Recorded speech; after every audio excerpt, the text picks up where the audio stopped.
ನಾಮಪತ್ರವನ್ನ ಸಲ್ಲಿಸಿದ್ದಾರೆ.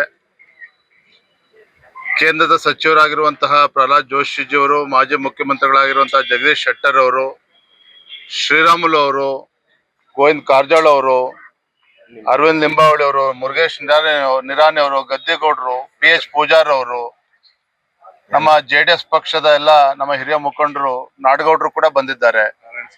ನಾರಾಯಣ ಸ್ವಾಮಿ ಬಾಂಡಿಗೆ ಅವರು ಕೂಡ ಇದ್ದಾರೆ. ಇದರ ಅರ್ಥ ಇಷ್ಟೇನೆ, ಭಾರತೀಯ ಜನತಾ ಪಾರ್ಟಿ ನಾವೆಲ್ಲರೂ ಸಹ ಒಟ್ಟಾಗಿ ಒಂದಾಗಿ ಬಾಗಲಕೋಟೆ ಹಾಗೂ ದಾವಣಗೆರೆ ದಕ್ಷಿಣ ವಿಧಾನಸಭಾ ಕ್ಷೇತ್ರ ಎರಡೂ ಚುನಾವಣೆಗಳನ್ನ ನಾವು ಸವಾಲಾಗಿ ಸ್ವೀಕಾರ ಮಾಡಿದ್ದೇವೆ.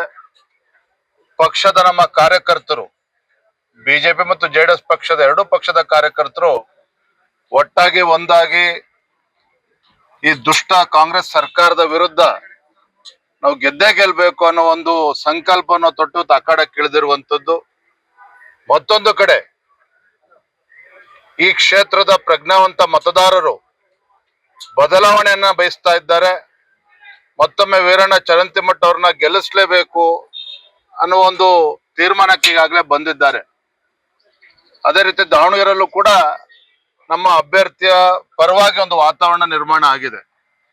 ಇಷ್ಟೇ ಹೇಳುವಂಥದ್ದು, ಆಡಳಿತ ಪಕ್ಷ ಮಾನ್ಯ ಮುಖ್ಯಮಂತ್ರಿಗಳ ಆದಿಯಾಗಿ ಎಲ್ಲ ಸಚಿವ ಸಂಪುಟದ ಸದಸ್ಯರು ಇಲ್ಲಿ ಏನೇ ಬಂದು ಆಟ ಆಡಿದ್ರು ಸಹ ಇಲ್ಲಿ ಭಾರತೀಯ ಜನತಾ ಪಾರ್ಟಿಯ ಗೆಲುವನ್ನ ತಡೆಯೋದಕ್ಕೆ ಸಾಧ್ಯ ಇಲ್ಲ. ನಮ್ಮ ಗೆಲುವು ಶತಸಿದ್ಧ. ಜನರು ನಮ್ಗೆ ಆಶೀರ್ವಾದವನ್ನು ಮಾಡ್ತಾರೆ.